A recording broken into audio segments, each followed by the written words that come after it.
Samuel Whitehorse's weathered hands froze mid-reach toward the dying wolf, his breath catching as amber eyes met his own. The massive she-wolf wasn't snarling, she was pushing her newborn pup toward him with her last trembling breath. This wasn't just any wolf. This was Luna, the same wolf he'd saved from a steel trap 10 years ago, now bleeding out from a gunshot wound in the sacred Cherokee burial ground. The forest erupted around them as federal helicopters thundered overhead, their rotors whipping pine needles into Samuel's face. Rebecca screamed his Cherokee name from behind the ancient oak where she'd taken cover with the other wolf pups.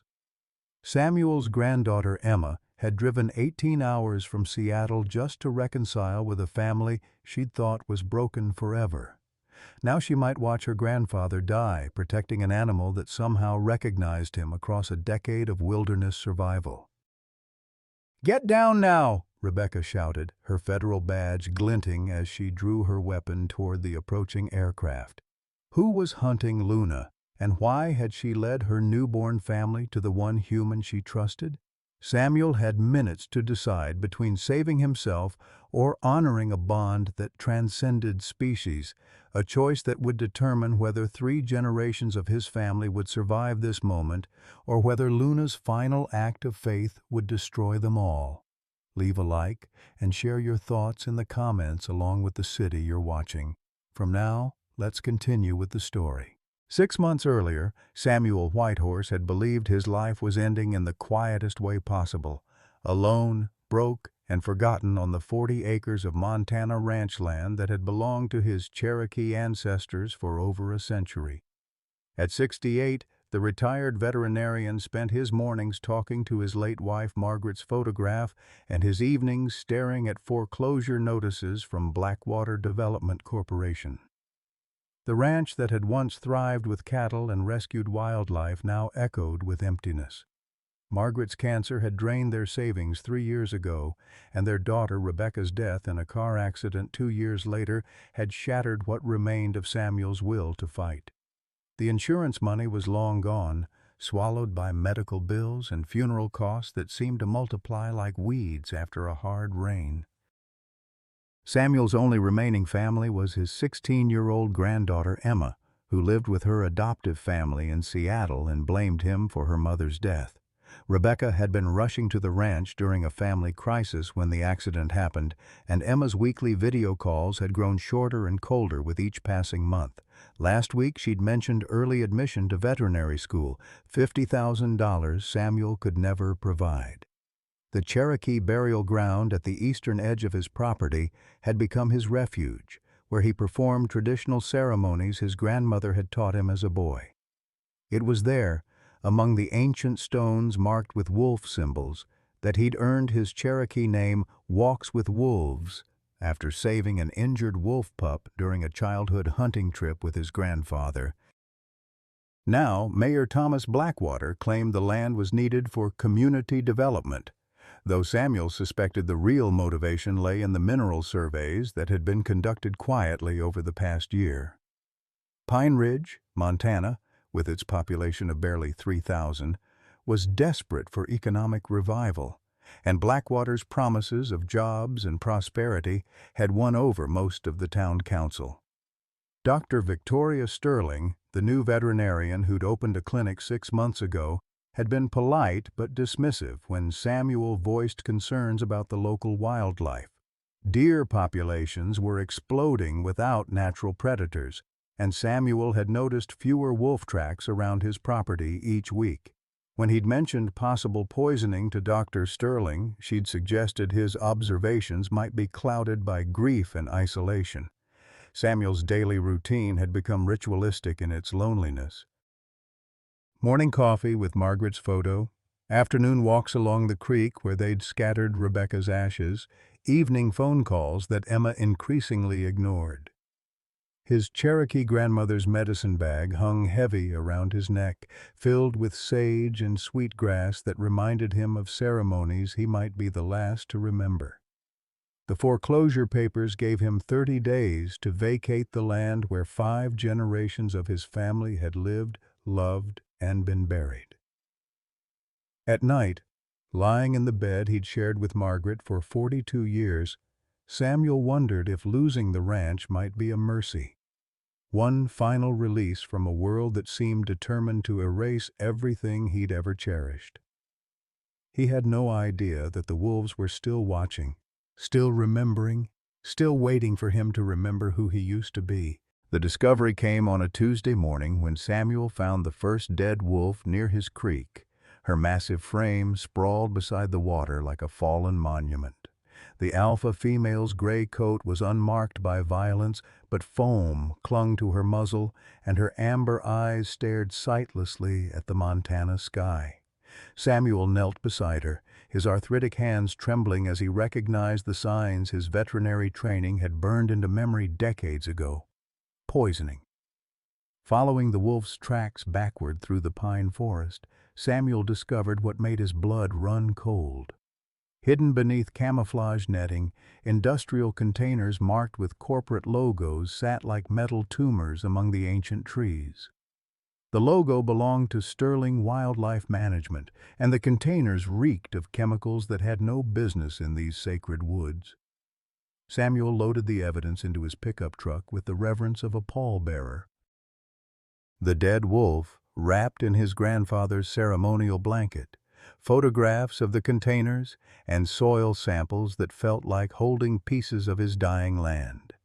Dr. Victoria Sterling's clinic sat in downtown Pine Ridge like a modern fortress of glass and steel, far different from the humble practice Samuel had run for 30 years before retirement. Rabies, most likely, Dr. Sterling announced after barely glancing at Samuel's photographs. Her dismissal came too quickly, too practiced, as if she'd rehearsed this conversation. "Wild animals die, Mr. Whitehorse. It's the natural order." But Samuel caught the nervous fidgeting of her hands, the way her eyes avoided the soil samples, and most telling of all, the expensive new equipment that filled her clinic despite Pine Ridge's struggling economy. As Samuel prepared to leave, he heard Sterling's voice through the thin office walls. "The old Cherokee is getting suspicious. We need to accelerate the timeline." The words hit Samuel like physical blows. Cherokee. Not Mr. Whitehorse or the veterinarian. Cherokee, spoken like a curse word. That evening, Emma's face filled Samuel's laptop screen with excitement that reminded him painfully of Rebecca at that age. "Grandpa, I got early admission. Can you believe it?" Emma's joy radiated through the video call as she described her acceptance to veterinary school, her dreams of following in Samuel's footsteps, her thesis on wolfpack dynamics. Samuel's heart shattered as he realized he couldn't tell her about the foreclosure, couldn't burden her dreams with his failures, couldn't admit that the $50,000 for tuition might as well have been $50 million. "That's wonderful, sweetheart," Samuel managed, forcing his voice to remain steady while his world crumbled. "Your mother would be so proud."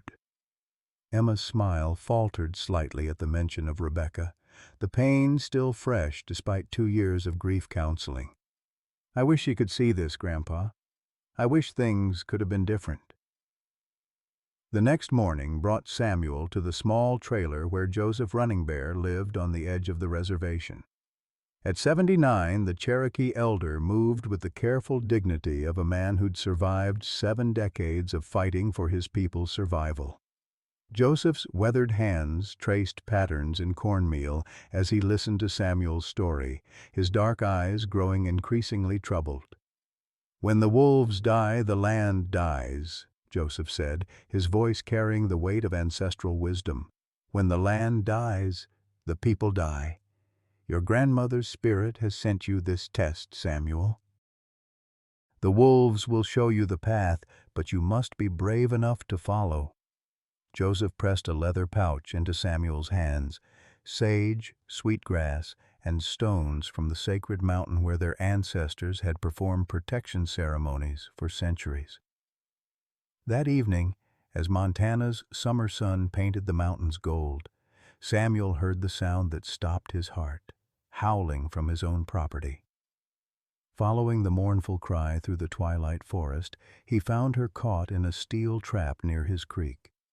The wolf was magnificent despite her pain, her coat silver gray in the fading light, her amber eyes blazing with intelligence and desperate hope.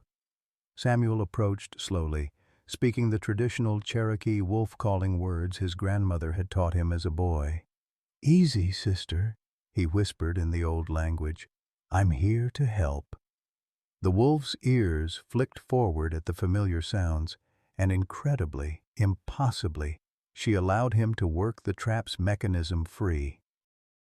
In his barn, by lamplight, Samuel cleaned and bandaged the wolf's wounds while she watched his every movement with an awareness that transcended species. As he worked, Samuel noticed the crescent-shaped scar on her forehead, exactly like the mark he remembered from a wolf pup he'd saved 10 years ago during his last hunting trip with Joseph. Could this magnificent creature be that same frightened youngster he'd freed from another trap a decade past? Luna, for that's what he found himself calling her, refused to leave his property for 3 days. Samuel discovered why when she led him through the forest to a den hidden beneath fallen logs. 4 newborn pups, their eyes barely open, nursed contentedly while their mother watched Samuel with what could only be described as trust. She was protecting them, but more than that, she was protecting the only clean water source left in the region. Luna somehow knew that everywhere else, death waited in the streams. Luna's intelligence revealed itself in ways that defied everything Samuel thought he knew about wild animals. She opened gate latches with her teeth, brought him specific herbs when he cut his hand on barbed wire, and most remarkably, led him on systematic tours of the contamination. Each morning, she would appear at his cabin door and guide him to different poisoned water sources throughout the county, her amber eyes reflecting an urgency that transcended species communication. Samuel followed Luna through dense forest and across rocky terrain, documenting each contaminated site with his old camera. The pattern became clear. Someone was systematically poisoning every natural water source within a 20-mile radius. Luna would approach each tainted stream, retreat immediately when the chemical smell hit her sensitive nose, then look back at Samuel as if to say, "Do you see it now?" The phone call came on a Thursday morning while Samuel was preparing Luna's breakfast in his barn. The voice on the other end made him drop the metal bowl, dog food scattering across the concrete floor like small prayers. "Dad, it's Rebecca. I'm alive and I'm coming home." Samuel's legs gave out. He slumped against the barn wall as his world tilted sideways. The funeral, the coffin, the grave where he'd left wildflowers every Sunday for 2 years. Rebecca's voice continued through his shock. "I know this is impossible to understand, but I had to fake my death. I've been in federal witness protection, working undercover for the Environmental Protection Agency." Luna approached cautiously, sensing Samuel's distress. She pressed her warm body against his side as Rebecca explained the impossible truth. The car accident had been real, but Rebecca had survived. The victim who'd died was her abusive ex-husband, Emma's biological father, who'd been following Rebecca that night. Federal authorities had offered Rebecca a choice: face manslaughter charges or disappear completely to protect Emma from a man who'd threatened to kill them both. "I've been investigating Blackwater development for 18 months, Rebecca continued. "Dad, what they're doing to your land, it's bigger than we thought. They've discovered rare earth minerals worth $500 million beneath the Cherokee burial ground. The wolf poisoning is just covering up illegal mining operations." Samuel's mind reeled as he processed the magnitude of the deception. Rebecca alive. Emma lied to for 2 years. His land worth a fortune that would never belong to his family. Luna nuzzled his hand, and Samuel realized that somehow this wolf had been leading him toward a truth he never could have imagined. Rebecca arrived the next afternoon driving a dusty federal vehicle, her dark hair longer than Samuel remembered, her face marked by lines that spoke of carrying secrets too heavy for one person. The reunion was awkward at first. How do you embrace a daughter you buried? But when Rebecca knelt beside Luna and the wolf accepted her presence, something shifted in the cosmic balance of Samuel's understanding. That evening, as father and daughter sat on the porch watching Luna play with her pups, Rebecca made the video call that would shatter their fragile peace. Emma's face appeared on the laptop screen, her expression cycling through confusion, joy, anger, and betrayal in the span of seconds. "Mom?" Emma's voice cracked like thin ice. "But you're dead. I went to your funeral. I've been going to therapy because you're dead." Rebecca's careful explanation, the abuse, the threats, the impossible choice between facing prison or protecting her daughter, fell on Emma's ears like stones. Emma's adoptive family had known the truth, had been part of the protection conspiracy, had watched Emma grieve a mother who was alive and working 3 states away. "You stole my choice to forgive you," Emma said, her words cutting deeper than any knife. "You let me think I was an orphan. You let Grandpa suffer alone. You made me hate him for something that wasn't even real." The laptop screen went black as Emma hung up, leaving Rebecca sobbing and Samuel wondering if truth was always more devastating than lies.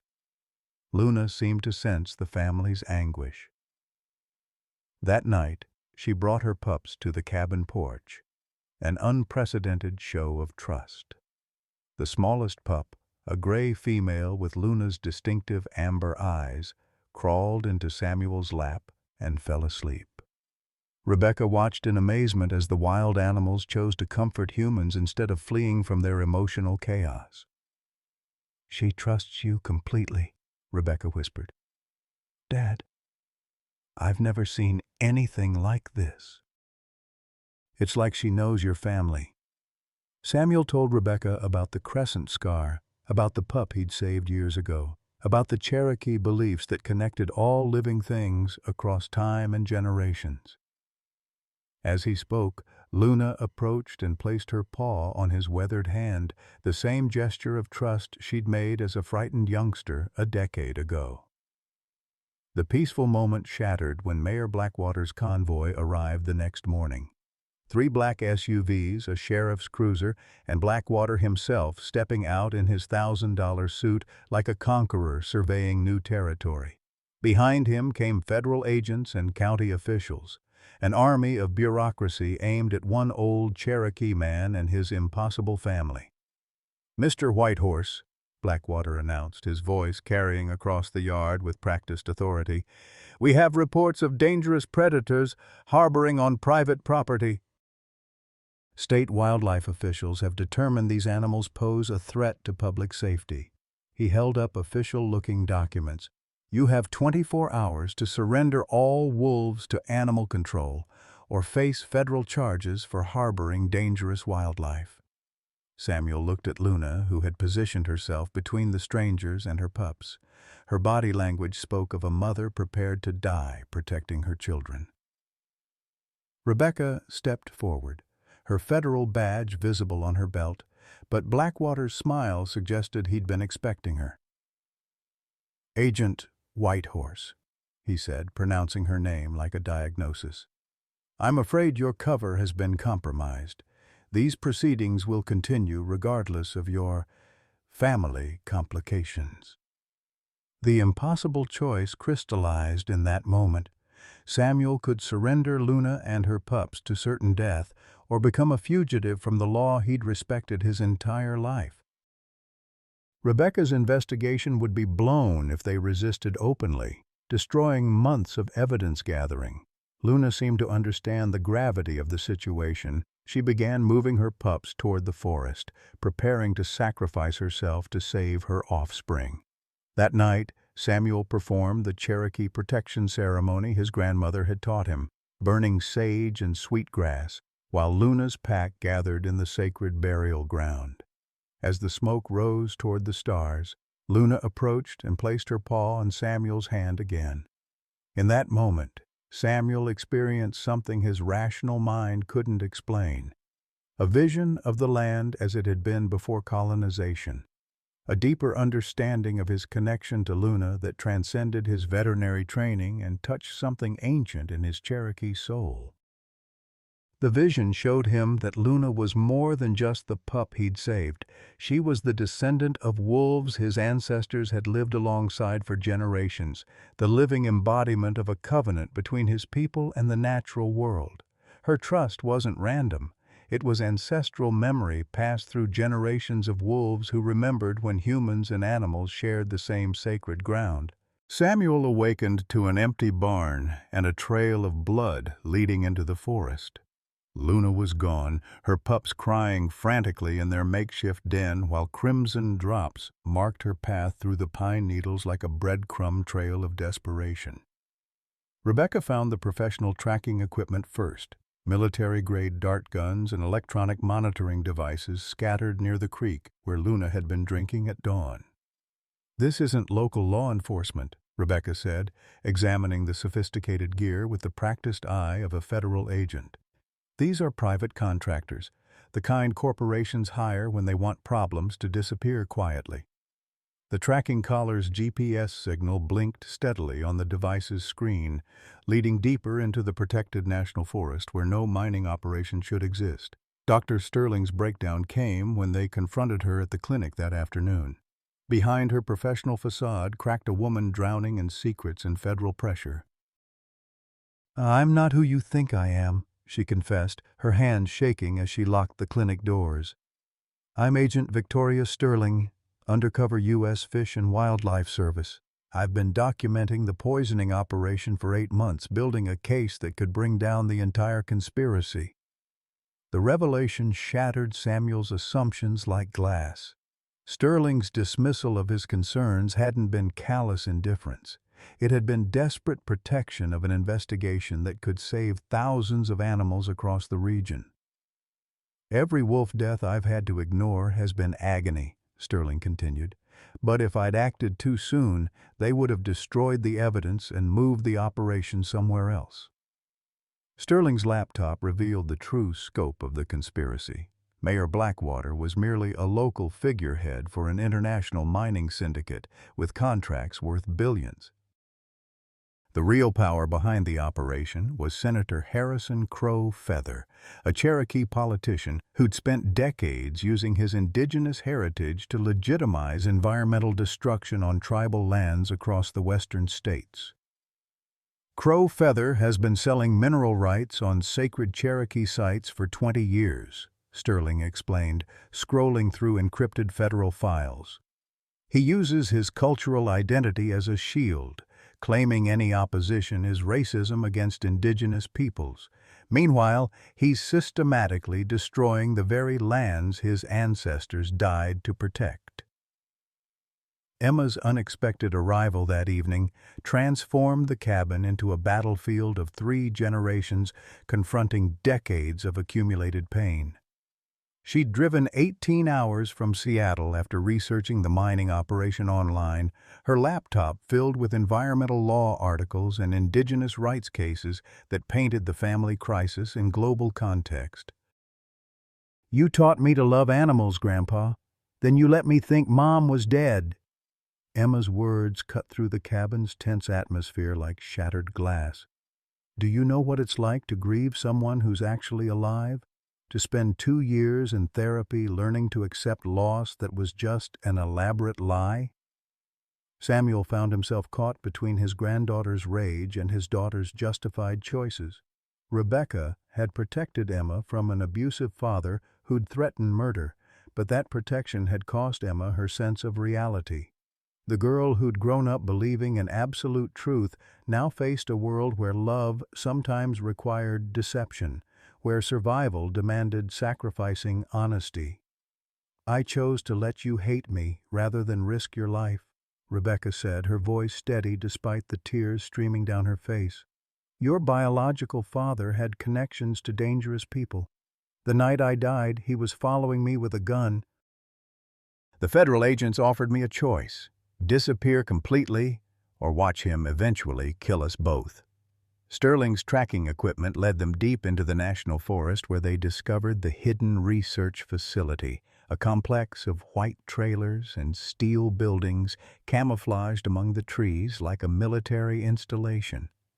Through binoculars, they watched Luna's unmistakable silver coat behind chain-link fencing, her pups visible in separate enclosures designed to prevent any chance of escape. "They're not just holding her," Sterling observed grimly. "They're studying her. Those are research facilities, not simple containment. Someone wants to understand how the local wolf population has been surviving the contamination." The implications chilled Samuel's blood. Luna's pack hadn't been randomly poisoned. They'd been systematically tested to determine their biological resistance to environmental toxins. The facility's security footage, accessed through Sterling's federal clearance codes, revealed Luna's desperate attempts to escape. For 72 hours, she'd thrown herself against the cage walls, refusing food and water, her maternal instincts driving her to return to her remaining pups despite her captivity. The researchers had been sedating her repeatedly, drawing blood samples and tissue biopsies from an animal whose only crime was trusting the wrong species. Emma's technical skills proved invaluable as she hacked into the facility's internal communications.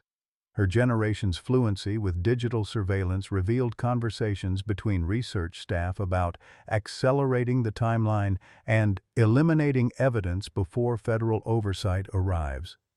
Luna and her captured pups were scheduled for euthanasia within 48 hours.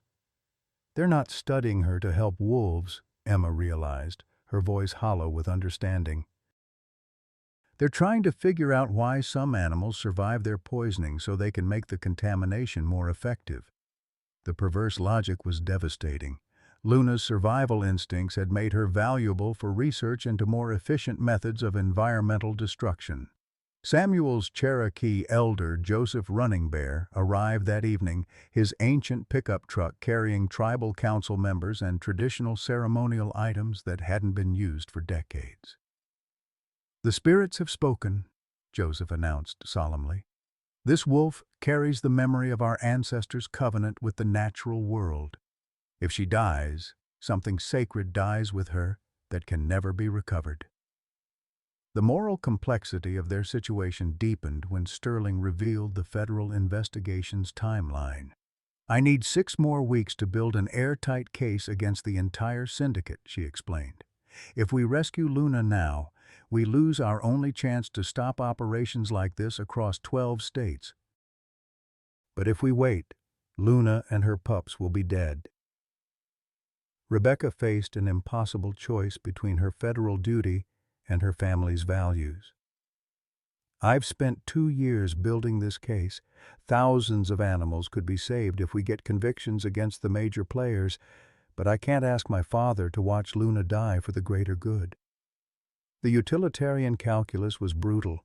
Sacrifice one wolf family to save thousands, or act with immediate compassion and allow systematic environmental destruction to continue.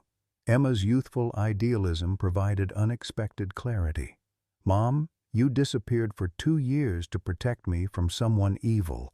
Now we have to disappear Luna to protect her from something evil.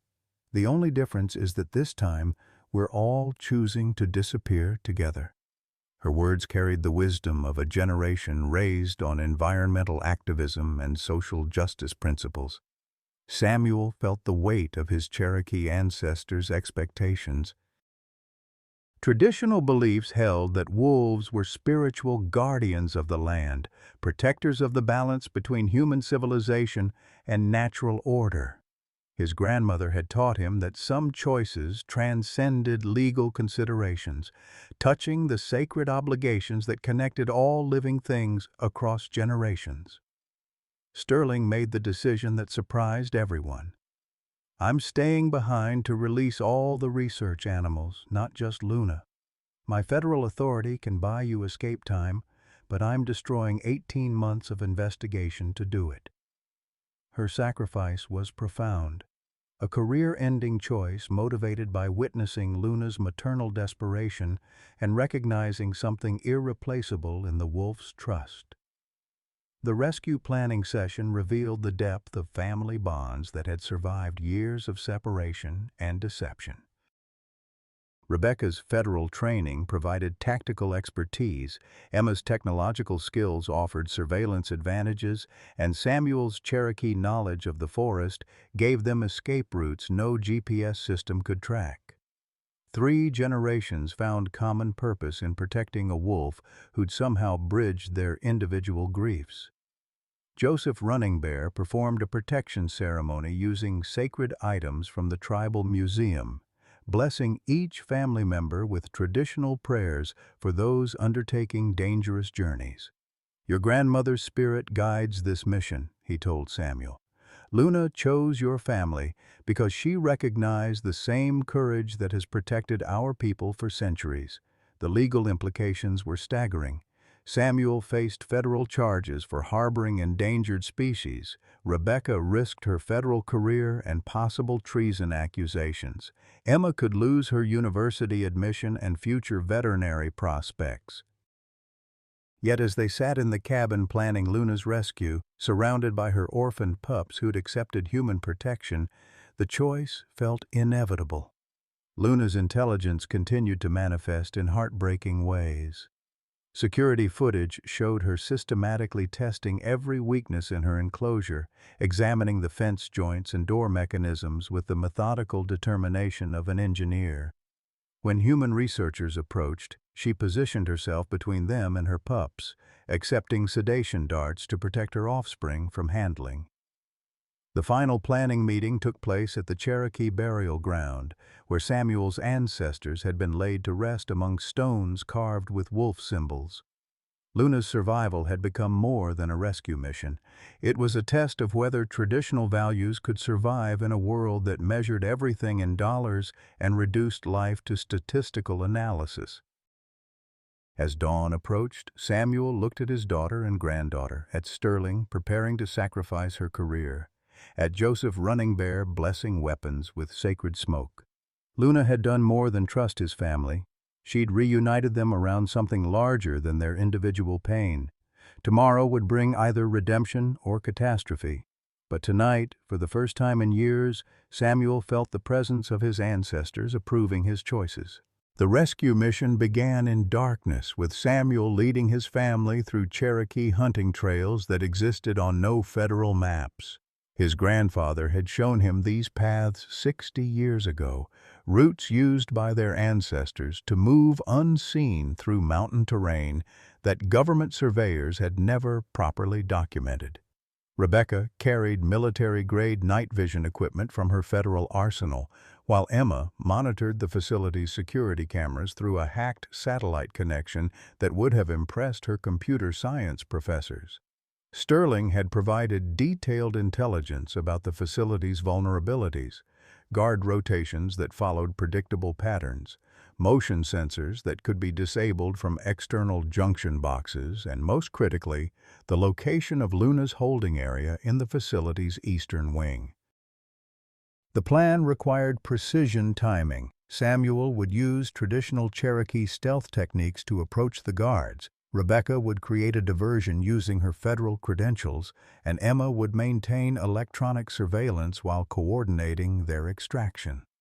They found Luna in a state that broke Samuel's heart. The magnificent wolf who had once led him confidently through the forest now lay motionless in a concrete-floored cage, barely large enough for her body. 72 hours of captivity had transformed the proud alpha female into a shadow of herself. Ribs visible through matted fur, eyes dulled by repeated sedation, her spirit seemingly crushed by human cruelty disguised as scientific research. Luna's pups were housed in separate enclosures designed to prevent any maternal contact, their desperate cries creating a soundtrack of suffering that echoed through the sterile facility. Samuel watched security footage of researchers drawing blood samples from animals too young to understand why their mother couldn't protect them, and he felt something ancient and furious awaken in his Cherokee soul. The facility's discovery proved worse than Sterling's worst fears. Hidden research documents revealed that Luna's pack hadn't been randomly poisoned. They'd been systematically exposed to different concentrations of mercury and industrial toxins to test their biological limits. The surviving wolves were being studied to develop more efficient methods of wildlife elimination, turning their natural resilience into data for environmental destruction. When security discovered the break-in during the extraction, armed guards surrounded the facility with military efficiency that suggested training far beyond typical corporate security. Rebecca was forced to reveal her federal identity to negotiate, but the guards' radio communications made it clear that higher authorities had already authorized deadly force against environmental terrorists threatening national security research. Luna's physical condition became apparent when they freed her from the cage. She collapsed immediately, her legs unable to support her weight after days of confinement and chemical exposure. Samuel lifted the 100-pound wolf into his arms, feeling her rapid heartbeat against his chest and understanding that they might be saving her only to watch her die in the forest. Her amber eyes still held intelligence, but her body had been pushed beyond its natural limits. The moral dilemma escalated when they reached the facility's other holding areas.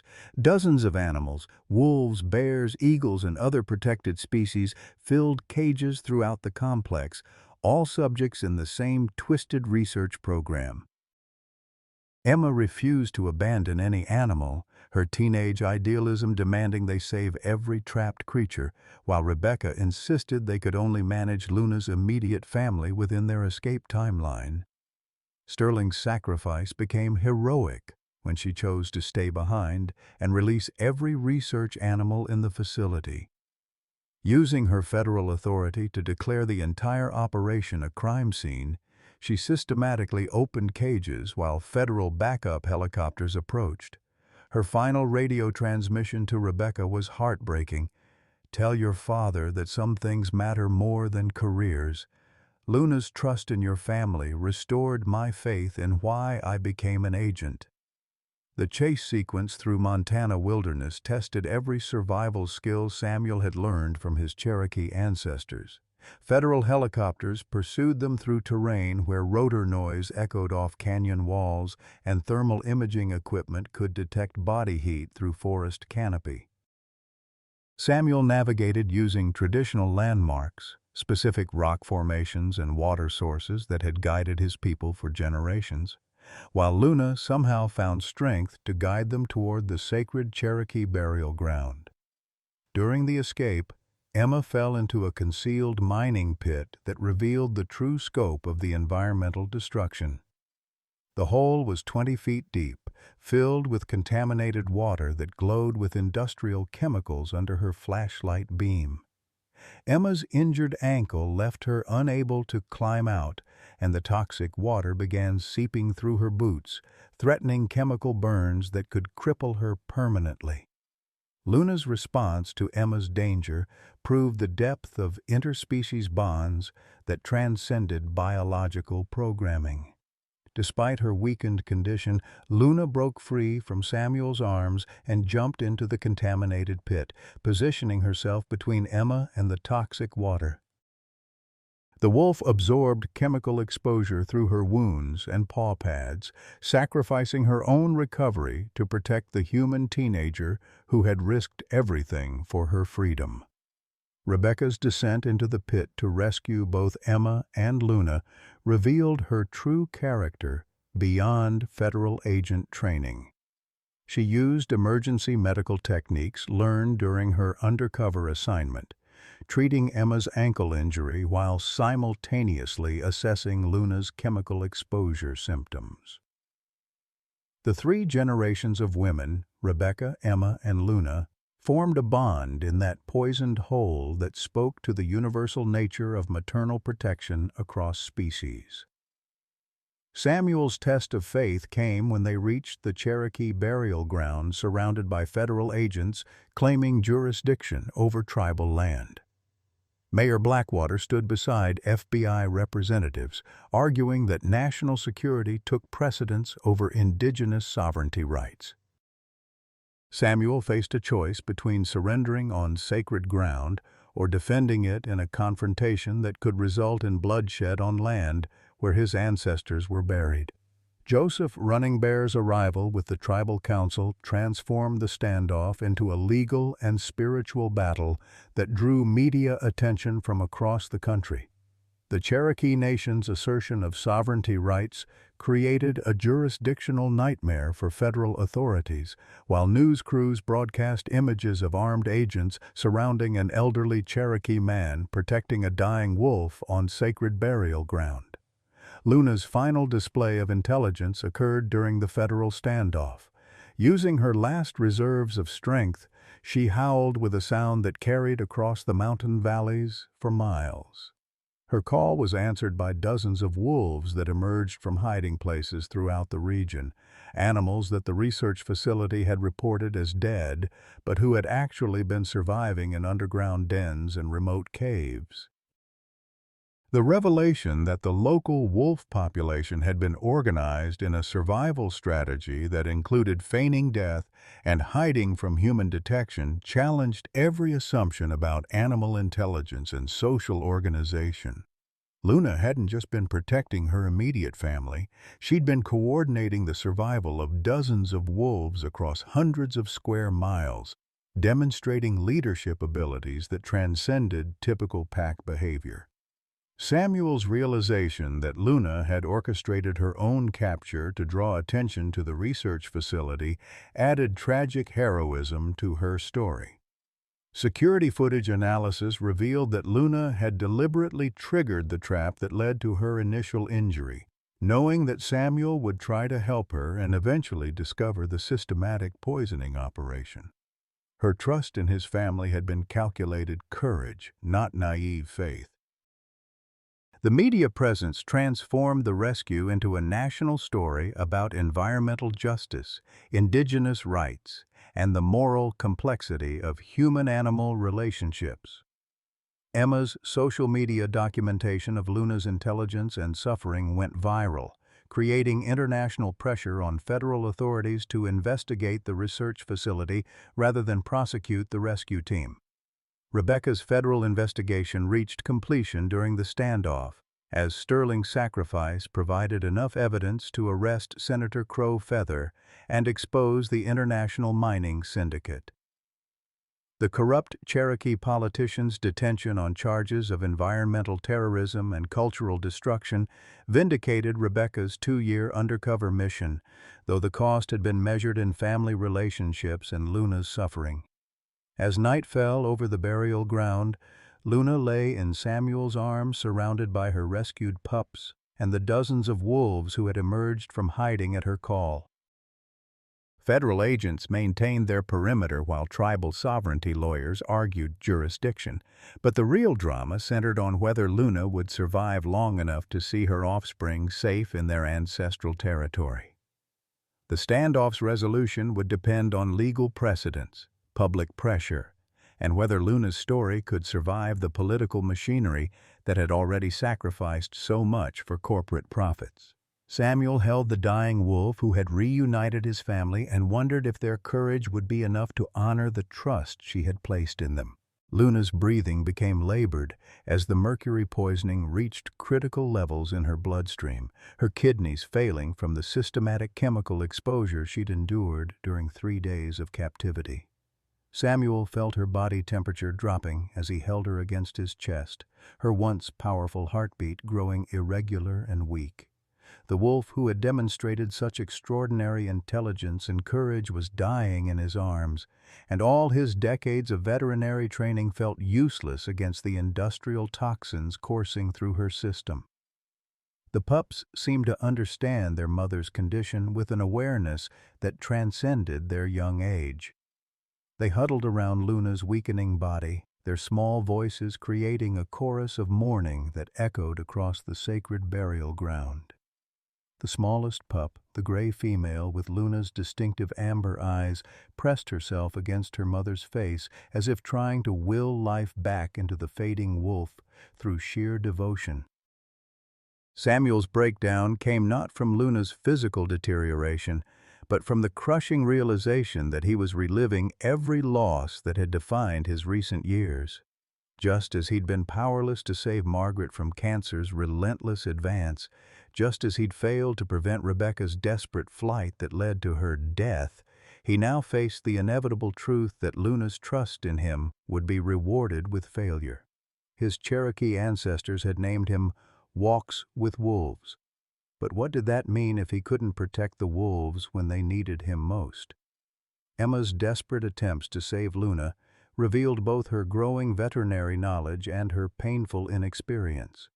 She tried to establish an IV line using equipment from Rebecca's emergency kit, but her hands shook too violently to find Luna's dehydrated veins. All those years studying to save animals, and I can't save the one that matters most, Emma sobbed, her textbook knowledge crumbling against the reality of watching a beloved animal suffer beyond her skill level. Rebecca's guilt manifested in her frantic radio calls to every veterinary emergency contact in 3 states. But Luna's remote location and the federal standoff made professional help impossible. "I brought this on her," Rebecca whispered to Samuel as they watched Luna's breathing become more shallow. "If I hadn't involved the family in my investigation, if I'd found another way to build the case, she'd still be free in the forest with her pups." Dr. Sterling's arrival at the burial ground brought both hope and devastating news. She'd escaped federal custody during the facility raid, driving through roadblocks to reach Luna with emergency medical supplies, but her assessment confirmed everyone's worst fears. "The mercury levels in her blood are beyond anything I can treat in field conditions," Sterling admitted, her professional composure finally cracking. "Even if we could get her to a fully equipped veterinary hospital, the neurological damage might be irreversible." Joseph Running Bear's spiritual crisis reflected the broader Cherokee community's struggle with their traditional beliefs in the face of modern environmental destruction. The elder who had performed protection ceremonies with absolute faith now questioned whether Cherokee spiritual practices had any power against industrial chemicals and corporate greed. "The spirits are silent," Running Bear confessed to Samuel. "Perhaps we've lost our connection to the old ways, and the ceremonies are just empty rituals for a world that no longer exists." The impossible decision facing the family centered on whether to end Luna's suffering through euthanasia or allow her to die naturally in prolonged agony. Emma refused to participate in actively ending Luna's life, her young idealism unable to accept that sometimes love required making the hardest choice. Rebecca prepared to take responsibility for the decision, understanding that her federal training had prepared her for difficult choices, while Samuel struggled with the Cherokee belief that all life was sacred and not his to end. Luna's final act of communication came when she used her remaining strength to drag herself across the ground to each of her pups, touching them with her nose in what appeared to be a farewell ceremony. Her intelligence shone through even in her dying moments as she pushed each pup toward Samuel with deliberate movements, as if formally transferring their care to the human who had proven trustworthy. The gesture was so clearly intentional that even the federal agents watching from their perimeter seemed moved by the wolf's maternal dedication. The heartbreak moment arrived as Luna's breathing stopped, while Samuel held her amber eyes losing their light as the sun set over the mountains where her ancestors had roamed freely for thousands of years. Her pups began howling with a sound that carried across the valleys, answered by the hidden wolves throughout the region in a chorus of grief that seemed to encompass all the losses suffered by the natural world at human hands. Federal agents interrupted even this moment of mourning by demanding Luna's body as evidence for their prosecution case against the rescue team. Agent Harrison, the federal commander, showed no sensitivity to the family's grief or the sacred nature of the burial ground. "This animal is federal evidence in a terrorist investigation," he announced coldly. "The body will be transported to federal facilities for autopsy and forensic analysis." Samuel's refusal to surrender Luna's remains created a standoff within the standoff as Cherokee sovereignty rights clashed with federal evidence collection procedures. "She dies on Cherokee land, she stays on Cherokee land," Samuel declared, his voice carrying the authority of a man who had lost everything except his principles. The legal complexity deepened as tribal lawyers argued that Luna's death on sacred ground made her remain subject to Cherokee burial customs rather than federal investigation protocols.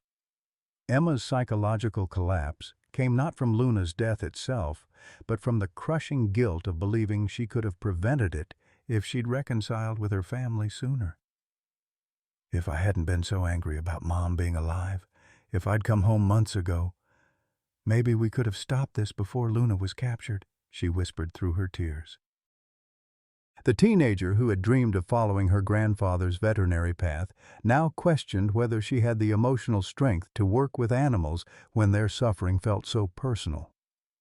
Rebecca's devastating realization was that Luna's death represented the failure of everything she'd worked toward during 2 years of undercover investigation. The wolf who had become the symbol of environmental resistance was dead. The research facility had been evacuated and evidence destroyed, and the mining syndicate would likely escape prosecution through political connections and legal technicalities. Her sacrifice of family relationships had yielded nothing but additional loss. The family's collective devastation was witnessed by dozens of media representatives who had arrived to cover the standoff, their cameras capturing intimate moments of grief that would be broadcast globally. Samuel holding Luna's lifeless body, Emma's inconsolable sobbing, Rebecca's federal badge reflecting firelight from the Cherokee ceremonial flames, images that transformed a local environmental dispute into an international symbol of humanity's relationship with the natural world. Joseph Running Bear's ceremonial response to Luna's death involved traditional Cherokee mourning rituals that hadn't been performed for decades, acknowledging that something sacred had been lost that could never be recovered. The elders chanting in the ancient Cherokee language created a soundtrack of cultural grief that encompassed not just Luna's death, but the systematic destruction of indigenous relationships with the natural world. The wolves who had emerged from hiding at Luna's earlier call now surrounded the burial ground, their presence creating an eerie vigil that even hardened federal agents found unsettling. Dozens of amber eyes reflected the firelight as the pack mourned their leader, their haunting howls creating a sound that would haunt everyone present for the rest of their lives. As midnight approached, Samuel faced the most difficult choice of his life, whether to continue fighting for Luna's remains and risk federal prosecution that could destroy his family's future, or surrender her body and accept that sometimes the powerful win through sheer force rather than justice. Luna's death had united 3 generations of his family, but it had also revealed the limits of individual courage against institutional power. The federal agents' growing impatience with the ceremonial delays suggested that dawn would bring either a peaceful resolution or a violent confrontation that could shatter the fragile unity Luna's sacrifice had created. Her death had become a test not just of Cherokee sovereignty, but of whether love and courage could triumph over greed and power in a world that seemed designed to reward the latter. "Doctor," Sterling's trembling hands revealed the first shocking truth as she performed an emergency examination of Luna's body by firelight. The wolf hadn't died from mercury poisoning alone. She was pregnant again, and her body had been channeling every last ounce of strength into protecting the unborn pup rather than fighting the toxins. "She was carrying one more baby," Sterling whispered, her voice breaking as she realized the full scope of Luna's sacrifice. She held on just long enough to give birth. The miracle emerged as Sterling worked frantically to save the newborn pup that Luna had delivered in her final moments. The tiny gray form, no bigger than Samuel's fist, showed signs of life that defied medical explanation. While Luna's other offspring had been exposed to environmental toxins through nursing, this final pup had been protected in the womb by Luna's body, which had acted as a biological filter, absorbing all the mercury and industrial chemicals to keep her unborn baby safe. Sterling's blood analysis equipment, hastily retrieved from the research facility during her escape, revealed something that challenged everything the environmental scientists thought they understood about animal adaptation. Luna's pack hadn't been dying from the contamination. They had been evolving resistance to it, developing biological mechanisms that allowed them to survive in an increasingly toxic environment. Luna's sacrifice had allowed this genetic adaptation to pass to her final offspring. The scientific revelation transformed Luna's death from tragedy into triumph. Her body had become a living laboratory, systematically processing industrial toxins to protect her genetic legacy. The newborn pup carried immunity to mercury poisoning that could represent an evolutionary leap forward, a natural adaptation that might allow wolves to survive in a world increasingly contaminated by human industrial activity. Rebecca's true mission emerged through encrypted communications that revealed her investigation's actual scope. She hadn't been working just for the Environmental Protection Agency. She was part of an international tribunal investigating crimes against indigenous peoples worldwide. The Cherokee land case had become a precedent for protecting indigenous rights globally, with Luna's story serving as evidence of systematic environmental racism designed to drive native peoples from their ancestral territories. Emma's hidden involvement in Luna's story came to light when she revealed her veterinary thesis research. She'd been studying Luna's pack specifically for months through hidden cameras and environmental monitoring equipment, documenting their unusual behaviors and survival strategies. Her adoptive family weren't random protectors, they were environmental lawyers who had been building a legal case around Luna's intelligence and the systematic destruction of her habitat. The revelation that Emma had been secretly documenting Luna's extraordinary intelligence for academic research added layers of complexity to the family's grief. Her footage showed Luna teaching her pups to identify contaminated water sources, leading other wolves away from poisoned areas, and demonstrating problem-solving abilities that challenged scientific assumptions about animal cognition. Emma's work proved that Luna's trust in Samuel hadn't been instinctive. It had been a calculated decision by an animal capable of complex reasoning. Senator Crowfeather's arrest during the standoff exposed the full scope of the conspiracy against Cherokee lands. Federal agents revealed that the corrupt politician had been selling mineral rights to Chinese mining consortiums while using his indigenous identity to bypass environmental protection laws. The international implications were staggering. Luna's case had uncovered a systematic exploitation of indigenous lands across North America, with millions of dollars in illegal profits flowing to politicians who betrayed their own cultural heritage. Sterling's personal revelation transformed her from federal agent to environmental martyr. She confessed that her mercury exposure hadn't been accidental.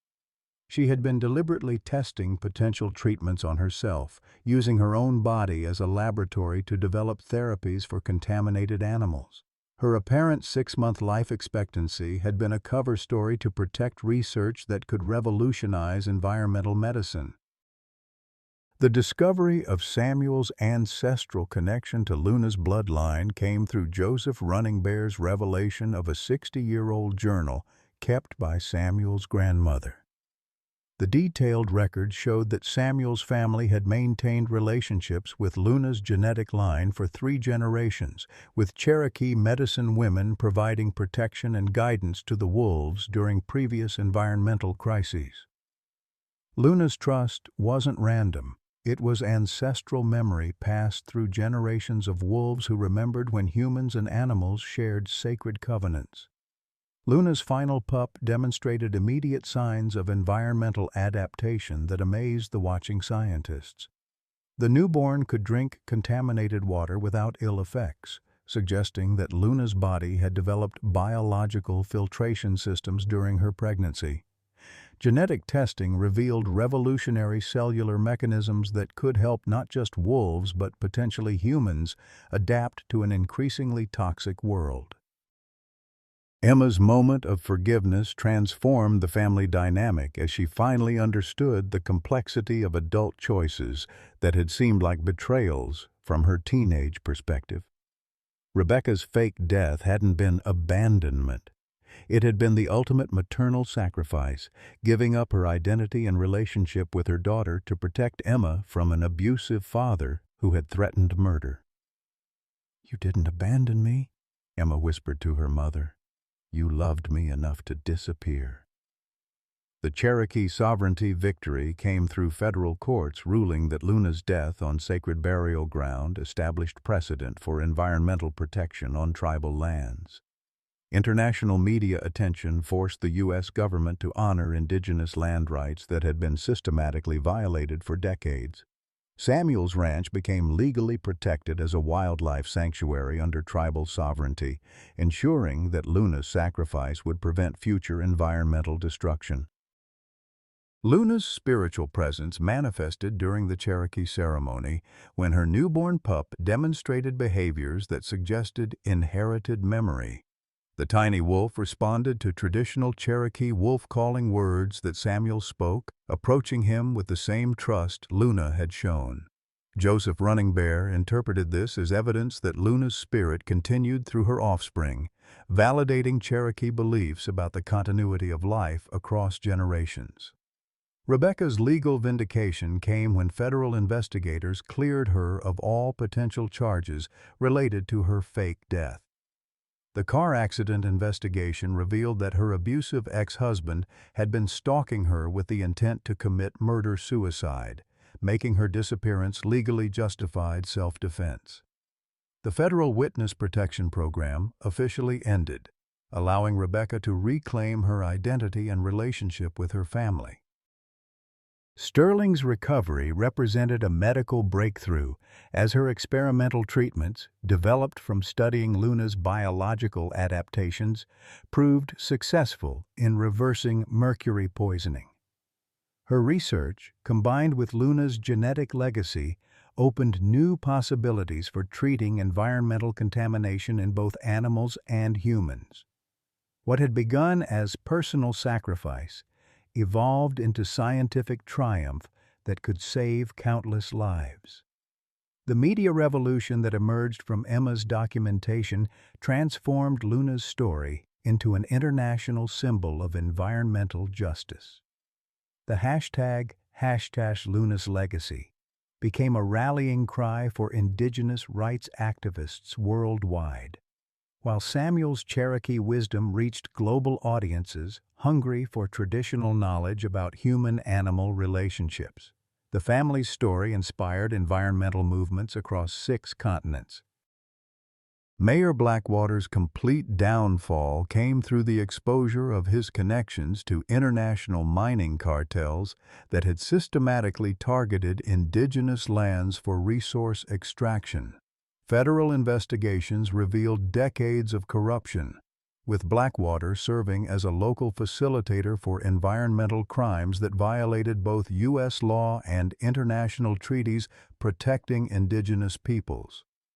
The entire mining operation was shut down permanently, with damaged lands designated for ecological restoration. The revelation that Luna had somehow engineered her own capture to expose the research facility added heroic complexity to her story. Security footage analysis showed that she had deliberately triggered traps and led researchers to her pack, calculating that Samuel's involvement would eventually bring federal attention to the systematic poisoning operation. Her intelligence had extended to strategic thinking about human political systems and media coverage. Joseph Running Bear's spiritual vindication came when traditional Cherokee ceremonies proved scientifically accurate in predicting Luna's biological adaptations. Ancient tribal knowledge about animal behavior and environmental relationships was validated by modern genetic research, bridging the gap between indigenous wisdom and contemporary science. The Cherokee Nation gained international recognition as environmental stewards whose traditional practices could help address global climate challenges. The International Tribunal's ruling established Luna's case as a precedent for environmental crimes against indigenous peoples, creating legal frameworks that would protect traditional lands worldwide. Her death became the catalyst for international law changes that recognized environmental destruction as a form of cultural genocide, fundamentally altering how governments could interact with indigenous territories. As dawn broke over the Cherokee burial ground, Luna's newborn pup nursed successfully from a surrogate mother wolf while surrounded by a pack that had grown to include dozens of animals thought dead by the research facility. The revelation that most of the poisoned wolves had been surviving in hidden dens created hope that Luna's genetic legacy would spread naturally through wild populations. Samuel's realization that Luna's sacrifice had reunited 3 generations of his family while protecting her species transformed his understanding of the interconnectedness of all life. Her death wasn't an ending. It was a transformation that had created new possibilities for both human families and wolf packs to survive in a contaminated world. 1 year later, Samuel Whitehorse stood in the morning sunlight streaming through the windows of Luna's Legacy Wildlife Sanctuary, watching his granddaughter Emma bottle feed an orphaned wolf pup, while Rebecca coordinated with federal wildlife officers on the expansion of protected habitat. The ranch that had once faced foreclosure now bustled with the activity of 3 generations working together for the first time in Emma's memory, their shared purpose healing wounds that had seemed irreparable just 12 months ago. Luna's offspring had thrived beyond every scientific prediction, growing into a healthy pack of 47 wolves that demonstrated the environmental resistance their mother had died to protect. Hope, the tiny pup born during Luna's final moments, now led her own family group with the same intelligence and courage that had made her mother legendary. The genetic immunity to mercury poisoning had spread naturally through the regional wolf population, creating a biological renaissance that environmental scientists called unprecedented in modern conservation history.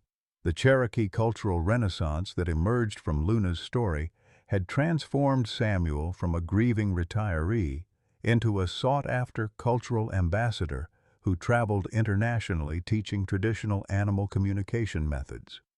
Universities across the world invited him to speak about indigenous environmental wisdom, while Cherokee language schools experienced enrollment increases as young people sought to reconnect with ancestral knowledge that Luna's story had validated.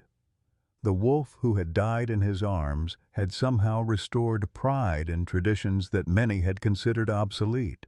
Emma's transformation from angry teenager to confident young conservationist represented the healing power of shared purpose across generational divides.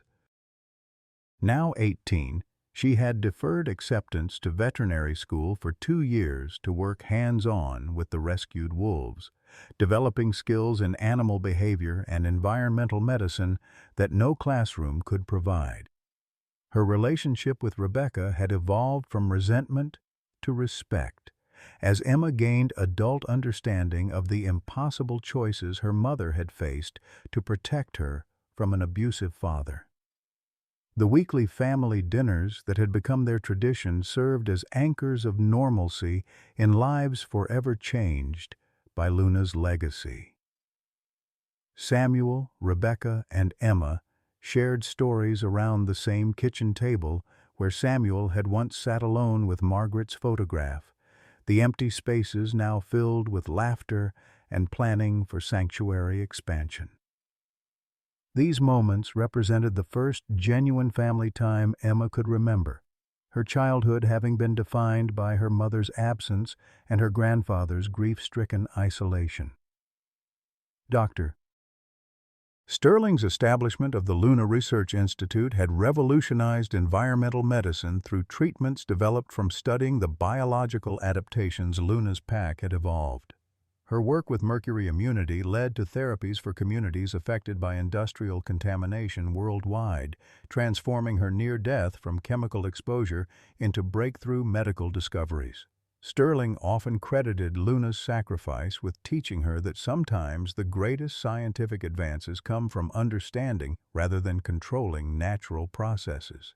Rebecca's new role as federal advocate for indigenous environmental rights had taken her to 6 continents, where she used Luna's story to protect tribal lands from resource extraction industries.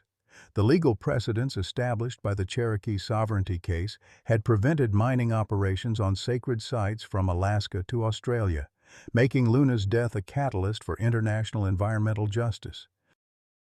Rebecca's expertise, hard-won through personal loss and professional dedication, had become a powerful tool for communities fighting similar battles against corporate environmental destruction. The spiritual dimensions of Luna's legacy manifested during monthly Cherokee ceremonies when Hope's pack surrounded the family with the same protective behavior Luna had demonstrated. Joseph Running Bear interpreted this as evidence that Luna's spirit continued through her offspring, creating a living bridge between Cherokee beliefs about animal guides and contemporary conservation science. These moments of connection transcended religious doctrine, offering proof that some bonds survive physical death. Emma's acceptance into the University of Montana's veterinary program came with a full scholarship funded by the Luna Foundation, which Rebecca had established using settlement money from the federal lawsuit against the mining syndicate. Emma's planned specialization in wildlife environmental medicine would prepare her to continue the conservation work that had become the family's shared mission. Her childhood dream of following Samuel's veterinary path had evolved into something larger, a commitment to protecting the environmental relationships that Luna had died defending. The community transformation of Pine Ridge, Montana, from struggling mining town to international ecotourism destination, demonstrated how environmental protection could create sustainable economic prosperity. Former mining workers had been retrained as wildlife guides and conservation specialists, while local businesses thrived from visitors drawn to Luna's story and the sanctuary's success. The town that had once celebrated wolf deaths now marketed itself as the Heart of Wolf Country, a complete reversal that vindicated Samuel's decades of environmental advocacy. Hope's own offspring represented the continuation of Luna's genetic legacy, with 5 healthy pups demonstrating inherited immunity to environmental toxins that had once threatened their species' survival.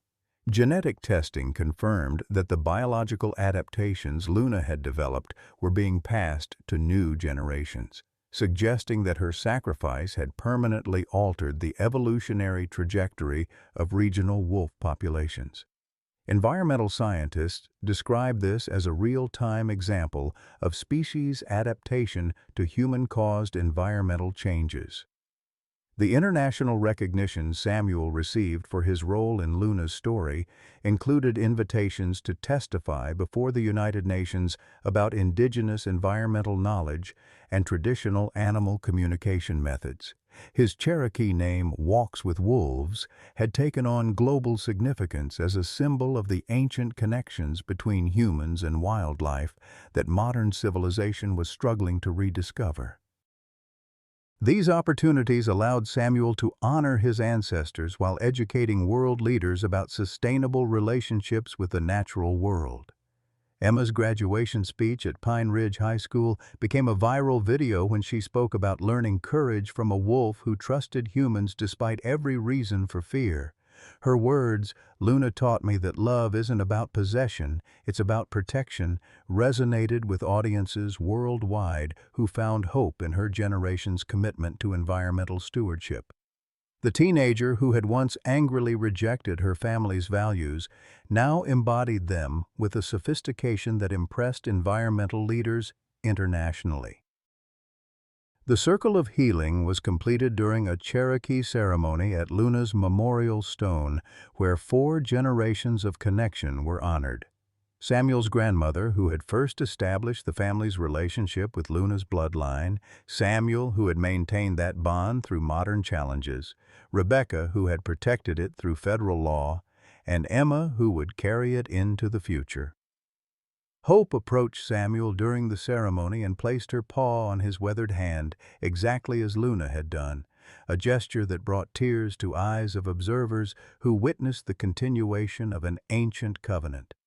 Samuel's final reflection, captured in the documentary about Luna's story that won International Environmental Film Awards, articulated the deeper meaning of their experience. Sometimes the most human thing you can do is listen to an animal's heart. Luna taught us that love multiplies when you give it away. 3 generations of our family lost each other and found each other through one wolf's courage. That's what love looks like when it refuses to die.